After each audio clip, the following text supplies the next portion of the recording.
Olá meus amigos, o meu nome é Marisa, bem-vindos ao meu canal Caminhada com Deus.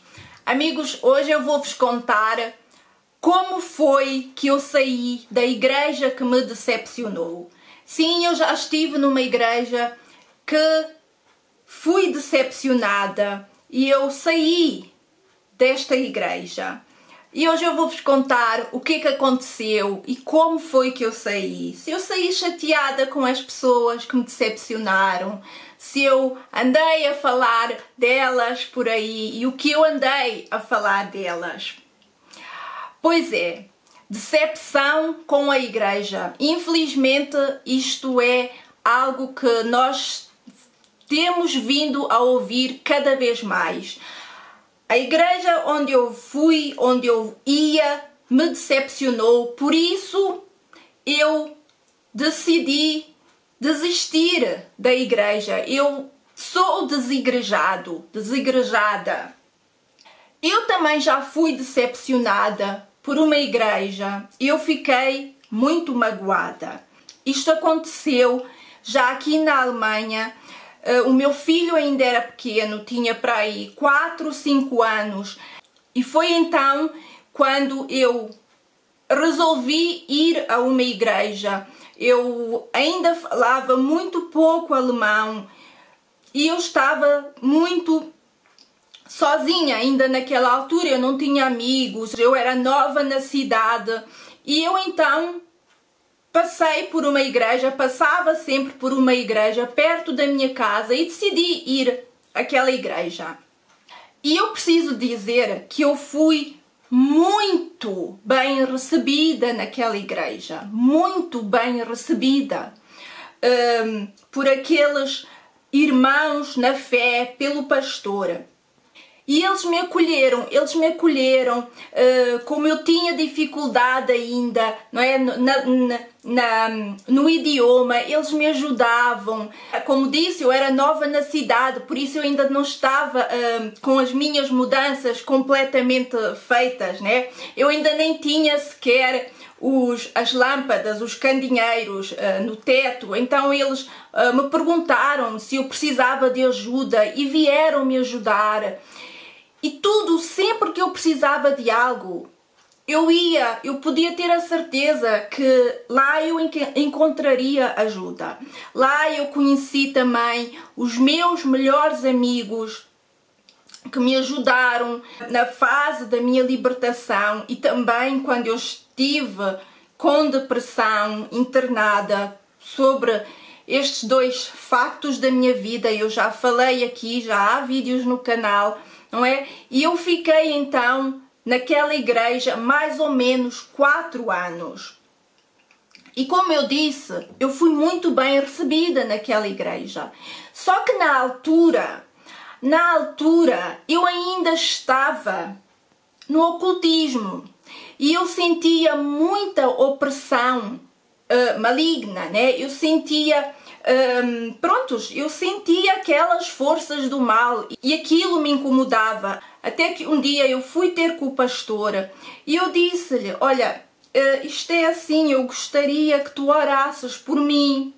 Eu fiz isto e aquilo. Eu contei-lhe o que tinha feito no ocultismo e contei-lhe o que é que eu sentia, as opressões quando eu estava a dormir, né? Que eu sentia que vinham ter comigo aqueles espíritos e tentavam me apertar o pescoço, e eu contei-lhe tudo isso. Só que aquele pastor não acreditava nestas coisas, não acredita.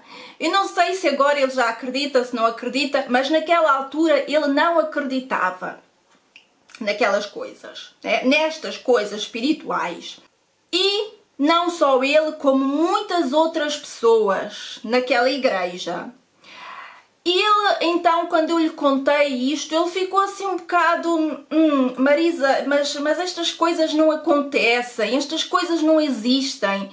E isso talvez seja mais algo psicológico, não é? Porque, pronto, eles diziam assim: Marisa, tu estás tu estás aqui sozinha num país estrangeiro, né, onde tu não sabes a língua, onde tu não tens ninguém. Então isso tudo pode também afetar o teu psicológico. Mas ainda assim eu falava com ele e tentava, tentava lhe explicar a situação e eu não percebia, né? Eu perguntava a ele, mas isso está tudo na Bíblia, por que tu não acreditas? Tu és pastora. Só que eu não vou dizer que são todos os pastores aqui na Alemanha, porque não é verdade, eu não quero generalizar. E tudo o que eu digo aqui, meus amigos, que eu digo muitos, ou às vezes até posso dizer todos, eu não estou a generalizar. Mas aqui na Alemanha, infelizmente, as pessoas só podem ser pastoras se estudarem para isso. O que também é felizmente, não é? Para não acontecer os exageros que acontece aí no Brasil, pelo que eu sei, pelo que eu já ouvi dizer, qualquer pessoa, não é? Pode abrir uma igreja, pode se auto-intitular de pastor. Aqui na Alemanha não, as pessoas precisam de estudar para isso.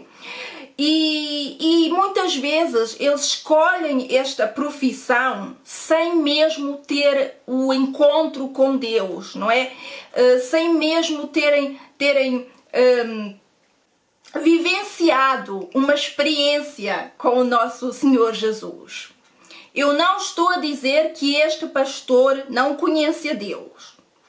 O que eu estou a dizer é que ele não acreditava em muitas coisas que estão na Bíblia. Ele até contava para os filhos dele que as histórias que estão na Bíblia não são todas reais, não é? E pronto. Ele tinha assim uma certa visão, uma certa visão de certos assuntos que estão na Bíblia, não é? E então aquilo começou sim a me incomodar, porque não era só ele, não somente ele, como as pessoas que faziam parte, né, da gerência da igreja. Não sei se é gerência a palavra certa, mas pronto, as pessoas que estavam à frente da igreja. Eu ainda falei com outras pessoas, eu contei a minha situação, eu queria ajuda, eu precisava de ajuda. Só que o que eu ouvia da maior parte deles era: isto não existe, isto não existe. Isto é somente da tua cabeça, é psicológico. Até que veio a minha amiga, hoje é a minha melhor amiga, que eu já falei no princípio do vídeo, ela veio ter comigo e disse: Marisa, eu acredito em ti, eu sei que estas coisas existem. O meu pai também é pastor, o meu pai também já viveu estas opressões, ele foi liberto e eu acredito em tudo o que tu estás a dizer, mas aqui nesta igreja, infelizmente, tu não vais conseguir a ajuda que precisas. E eu então percebi, não é, que aquele não era o sítio certo para mim. Eu continuei na igreja porque, como eu disse, eles me receberam muito bem. Eles eram realmente bons amigos, pessoas com quem eu podia contar, não é? E eu continuei simplesmente naquela igreja. Até que depois eu fiquei doente, eu fiquei com depressão profunda, fiquei internada. Foi uma fase muito má da minha vida. Só que depois de eu ter saído da clínica, eu voltei ainda para esta igreja. Eu sentia-me lá praticamente como que também em casa, né? As pessoas eram muito atenciosas comigo.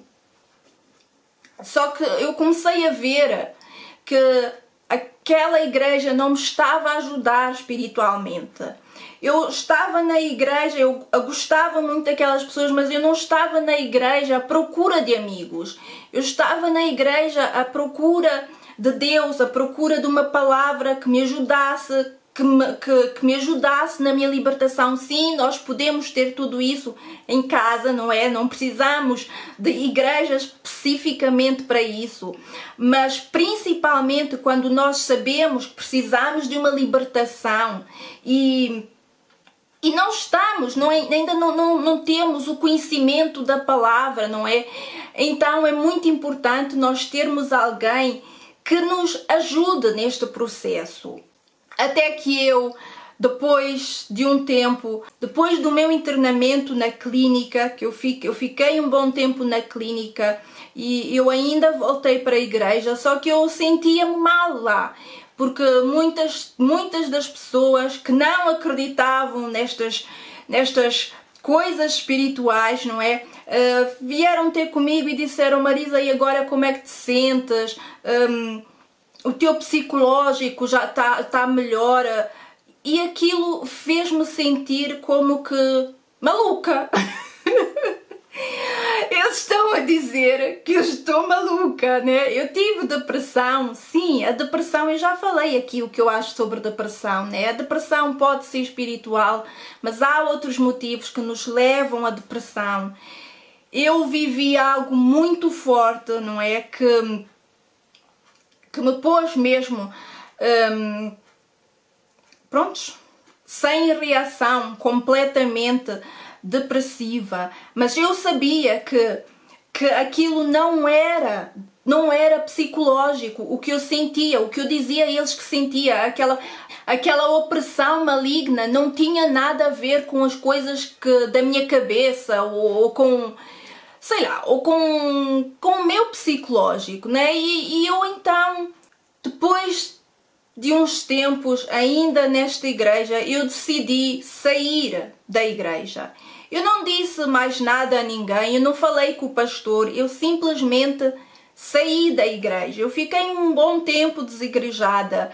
Eu pensei, esta igreja não me está a ajudar espiritualmente, muito pelo contrário, né? Eles nem acreditam tão pouco que estas coisas existem. E apesar de ser muito bom lá ter os amigos, e no final do culto sempre havia uma reunião entre nós, onde nós conversávamos, bebia café, apesar disto ser muito bom, não era aquilo que eu estava à espera numa igreja. Então eu saí daquela igreja, né? Fiquei desigrejada, comecei a orar a Deus, comecei a lutar sozinha pela minha libertação, através de orações na internet, através de outra igreja bem longe da minha casa, e pronto. E assim foi o meu processo de libertação. Até que um dia, ao falar com uma amiga minha, com esta minha amiga da igreja, né, que veio ter comigo a dizer que ela acreditava em tudo o que eu estava a dizer. Um dia estávamos a passear e a falar sobre coisas completamente aleatórias, e foi então quando ela me disse: Marisa, eu acho que aquela igreja é a igreja certa para ti. Tu devias experimentar aquela igreja. Foi o que eu fiz. Eu fui àquela igreja, eu assisti 1, 2, 3 cultos. Logo no primeiro ou no segundo culto, o pastor deu o testemunho dele, e eu vi, ok, este pastor conhece mesmo a Deus, este pastor já teve uma experiência viva com o Senhor. Ele tem um testemunho forte também, ele já esteve nas drogas, ele já esteve preso, já fez assim pronto, já foi uma pessoa assim, com um passado pesado, mas o Senhor lhe alcançou e ele então estudou para ser pastor e hoje é pastor.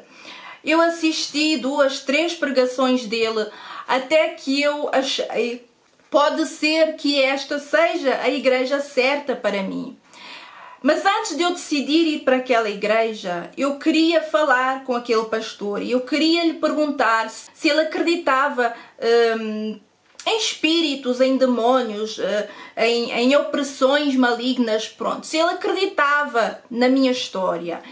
Eu chamei-lhe e disse-lhe que eu estava à procura de uma igreja e eu estava a pensar em ficar naquela igreja, mas eu gostaria de lhe perguntar se ele acredita nestes assuntos bíblicos. E ele disse-me que sim, claro que eu acredito, isto está na Bíblia. E eu disse, ok, isto para mim era importante de saber, né? Eu já ouvi no seu testemunho que você teve um encontro com Deus, né? Que você, pronto, teve um passado duro, mas eu queria saber qual é o seu entendimento acerca de demónios, espíritos e libertação espiritual, porque na igreja onde eu estava, infelizmente não puderam me ajudar, não acreditavam, pronto, na minha história, não é? E antes de eu ficar aqui mais não sei quantos anos e depois se calhar ouvir de si que isso não existe, eu queria saber logo como é que é o seu ver em relação a isto. Este pastor disse-me, que é o meu pastor hoje, não, eu acredito em tudo isso, eu também já estive em países que vivem mesmo isto assim de... Prontos, como nós estamos habituados, né? Aqui na Alemanha não é bem assim, mas aquele pastor disse, não Marisa, mas qual foi o pastor, em que igreja é que foi? Eu disse-lhe, eles conhecem-se, a cidade onde eu vivo é pequena, as igrejas são perto. E ele ainda me perguntou, mas ele não acredita em demónios e em opressão maligna? E eu disse-lhe, não, ele não acredita e eu... Infelizmente não tive a ajuda espiritual que eu precisava naquela igreja. Este pastor disse-me, não Marisa, eu acredito nisso, nós aqui acreditamos, o meu pastor prega também bastante sobre isso, não é? Em relação à igreja em que eu estava. E pronto, então eu decidi ficar naquela igreja, só que... No meu dia a dia, para eu ir para o meu trabalho, para eu ir às compras, para eu ir à cidade, eu tinha sempre que passar na igreja onde eu estava antes. Quer dizer, eu até podia fazer outro caminho que é um pouco mais longo e que não era o caminho que eu estava habituada. Por isso, eu passava sempre por aquela igreja. E o pastor tinha o escritório dele virado para a janela. E sempre que alguém passava, ele reparava, olhava, assinava com a mão, né? Então começou para mim tipo que a ficar um bocado incómodo, porque eu saí de lá sem dizer nada a ninguém, sem falar com ele e já estava noutra igreja. Então isto aconteceu algumas vezes que eu passei por lá, às vezes até virava a cara ou fazia de conta que estava a falar ao telemóvel ou a escrever uma mensagem, que é para não ter que estar a olhar para lá.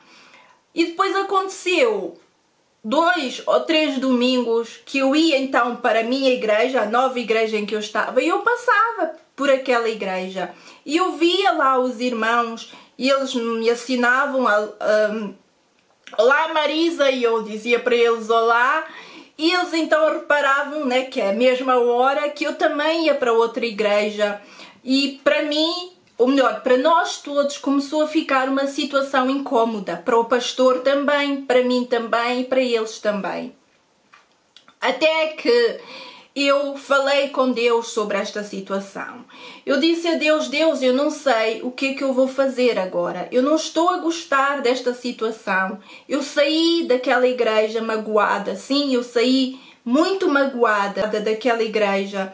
Porque, pronto, porque eu achava que lá eu iria encontrar a ajuda espiritual, né, que eu tanto precisava. E pronto, eles não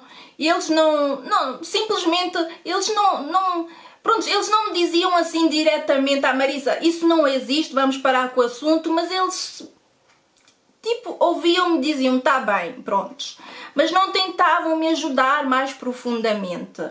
Então eu falei com Deus, disse a Deus, Deus, eu não sei o que vou fazer agora, né? Eu estou nesta outra igreja, mas eu sinto-me mal, cada vez que eu passo por aqui. Muitas vezes já tinha passado pelo meu pastor e ele também sentiu-se mal com aquela situação e ficou algo por resolver entre nós. Até que um dia, ao falar com Deus, o Senhor me disse, vai até ao pastor, esclarece tudo com ele e pede a bênção dele para a tua caminhada. Foi o que eu fiz. Eu fui ter com o pastor, falei com ele, perguntei, fui sem marcação, sem nada, perguntei, tens um tempinho para mim, eu preciso de falar contigo. Ele disse, sim Marisa, claro que sim, entra, senta-te. E nós falamos. Eu disse-lhe, eu não sei se tu já sabes, se tu, caso não saibas, então quero te dizer agora que eu agora faço parte de outra igreja. Eu já não venho mais a esta igreja. E ele perguntou-me logo, mas porquê Marisa, o que é que aconteceu? E eu disse-lhe, tu sabes o que é que aconteceu. Eu vim aqui, eu pedi-vos ajuda, eu disse-vos que eu sofro opressão espiritual, que eu sinto espíritos, demônios na minha presença, não é? Quase a me quererem enforcar, e vocês como igreja não me ajudaram. E ele aí ficou assim, sem ter assim, sem saber o que dizer. E ele ainda me disse, não Marisa, mas nós acreditamos em ti, nós até oramos por ti. E eu disse-lhe para ele, olha, isto é assim, tu sabes aquilo que tu acreditas e tu sabes também que é mentira, porque vieram, eu não disse quem foi que me disse, não é? Mas eu disse, vieram ter comigo e disseram-me que eu aqui não estaria bem, que esta não é a melhor igreja para mim, na minha situação. Por isso é que eu saí desta igreja. E eu queria te dizer, Tobias, o nome dele é Tobias, eu vou dizer aqui porque pronto, isto aconteceu aqui na Alemanha, ele é alemão, por isso eu disse-lhe, eu queria te dizer, Tobias, a vida espiritual é muito mais do que aquilo que tu acreditas, do que aquilo que tu vives, que tu dizes conhecer. Ele era uma pessoa muito boa, mas muito fechada para os assuntos espirituais, não é?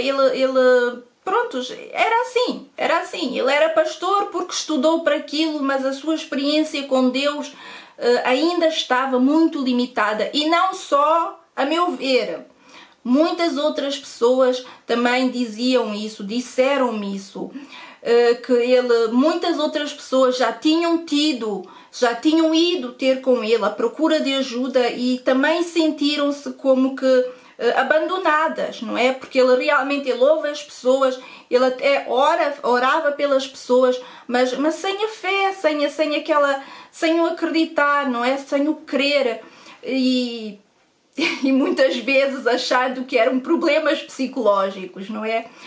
Por isso eu disse a ele, por este motivo, Tobias, eu já não faço parte desta igreja, eu faço parte agora da minha igreja, disse-lhe o nome da igreja, e ele então perguntou-me, ok, e já falaste da tua situação então com o pastor de lá? Eu disse, sim, eu já falei, eu já contei a minha situação. E ele me perguntou logo, e o pastor acredita nestas coisas, Marisa? Eu disse, claro que sim, Tobias. Isto é bíblico, estas coisas acontecem e há muitas pessoas que estão presas, que precisam de libertação. Pois é, ele aí então pediu-me perdão também se ele não me ajudou o quanto ele deveria. Se eu tivesse ficado magoada com ele, eu disse-lhe assim, eu não te vou dizer que eu não fiquei magoada, eu fiquei magoada, eu senti-me abandonada numa igreja, não é? Não em termos de amizade, não em termos de ajuda, não, mas em termos espirituais. Eu pensava que pelo menos, vendo que tu és pastora, que estes são assuntos que estão na Bíblia, tu irias, já que tu não acreditas, tu irias tentar encontrar alguém, um pastor que pudesse me ajudar, né? Que pudesse me acompanhar neste processo. Mas seja como for, eu queria sair daqui sem mágoas, eu queria também que tu não tivesses mágoas minhas, por isso eu vim aqui para esclarecer este assunto, para te dizer agora qual é a igreja que eu estou e porquê que eu saí daqui. E ele então também, ele pediu-me perdão, disse, tá bem Marisa, com certeza, eu também não tenho mágoas tuas, infelizmente, pronto, aconteceu assim. E eu pedi então a ele, antes de me ir embora, eu gostaria ainda, Tobias, que tu me abençoasses, que tu orasses por mim uma última vez e que tu me abençoasses, que tu abençoes a minha caminhada com Deus. Ele é tão pouco espiritual que ele nem isso fez, ele não orou por mim, ele não percebeu a importância que aquilo poderia ter, que aquilo tinha para mim, né? Sair da igreja com a bênção dele. Mas ele disse, tá bem Marisa, tá tudo bem, eu não estou chateado, eu não estou magoado. Eu percebi, ok, ele não percebeu o que eu quis dizer com a bênção dele, mas ficou tudo esclarecido. E foi assim que eu saí desta igreja, não é? Eu continuo a me dar muito bem com todos eles, com todos os irmãos na fé. Esta minha amiga que foi ter comigo no começo a dizer que aquela não era a igreja certa para mim, foi a pessoa que me ajudou no meu processo de libertação, que me ajudou, que me levou a um casal que trabalha com libertação. E pronto, e na verdade, na igreja onde eu estou, não aconteceu muita coisa em termos da minha libertação, mas já aconteceu sim eu chegar no meu pastor e dizer, eu preciso de oração, eu preciso de ajuda, e ele orar sem duvidar de que aquilo era verdade, né? de que eu precisava de força espiritual. E prontos, muitas vezes já aconteceu eu sair do culto da minha igreja e ir para esta primeira igreja e ficar lá com os irmãos, vamos comer, vamos conversar, vamos trocar impressão, mas a igreja em que eu decidi ficar foi a igreja que me ajuda a crescer espiritualmente. É a igreja perfeita? Não é a igreja perfeita. Não há uma igreja perfeita. Nós não podemos estar à espera de ir a uma igreja e encontrar uma igreja perfeita, porque ainda que houvesse, no momento em que nós chegaríamos lá, então a igreja já deixava de ser perfeita, não é? Porque nós não somos perfeitos. E sim, numa igreja, numa comunhão entre irmãos, vai sempre haver atritos, vai sempre haver mal-entendidos, palavras que machucam, que as pessoas têm que pedir perdão, né? Que as pessoas têm que perdoar, as pessoas têm que ser sinceras e chegar para o irmão e dizer, olha, eu não gostei desta tua atitude. E o irmão, se o irmão realmente estiver em Cristo, então vai pedir perdão e vai tentar parar com esta atitude, se for algo contínuo, parar com esta atitude que machuca. Porque nós não devemos fazer aos outros o que nós não queremos que nos façam. Então se algo machuca alguém, se algo magoa alguém e nós sabemos que isso está a incomodar aquela pessoa, então devemos parar com isso, ainda que nos nossos olhos não seja nada, mas devemos parar com isso, porque nós vamos querer que, se acontecer connosco também, não é? E nós formos ter com uma pessoa dizer, olha, isso me incomoda, nós também vamos querer que aquela pessoa tenha o respeito por nós de parar com aquela situação. Eu já me senti depois, nesta segunda igreja, também magoada ou decepcionada. Sim, também já me senti. Foi quando eu perguntei se podia fazer parte do grupo de louvor, e eles disseram que sim, disseram que iam me avisar, né, quando estivessem a gravar, mas não me disseram nada. E o que é que aconteceu? Eu fazia parte já das limpezas da igreja, eu limpava a igreja, e um dia, quando eu cheguei para limpar a igreja, eu vi que eles estavam a ensaiar o grupo que disse que iríamos chamar, e eles não me disseram nada. Aquilo me magoou, sim, mas nem por isso eu fiquei chateada, emburrada com eles, ou eu saí da igreja, ou eu deixei de limpar a igreja por causa disso. Não, fazia parte da minha atividade na igreja, limpar a igreja, e eu continuei a limpar a igreja, até que, pronto, eu depois comecei no meu terceiro trabalho, não é? Então o tempo ficou menos para mim e eu então deixei desta atividade da limpeza da igreja. Mas eu continuo a ajudar nas coisas que eu posso, eu continuo a ajudar e não vou sair e não penso em sair da igreja por causa de um ou de outro problema. Por isso é importante, assim, nós procurarmos a igreja certa, mas não a igreja perfeita. A igreja que pregue a palavra como é, não é? A igreja que nos ajude a crescer espiritualmente, mas tendo em conta que ninguém é perfeito. Perfeito é só Jesus. Por isso é que nós temos que seguir a Jesus, não é? E então, se nós formos atrás dos homens, a deixar uma igreja porque aquele ou aquele homem nos decepcionou, então nós nunca vamos ficar numa igreja. Por isso o nosso foco tem que ser na palavra e em Jesus. Por isso, se tu também já tiveste uma desilusão, uma decepção com a igreja onde tu estás, tenta resolver, tenta falar com as pessoas, não é? Perdoa, pede perdão, tenta amar aquela pessoa como a ti mesmo, não é? E não estar à procura da igreja perfeita, porque esta igreja não existe. Não existe a igreja perfeita. Até a próxima vez, até a próxima caminhada com Deus. Tchau!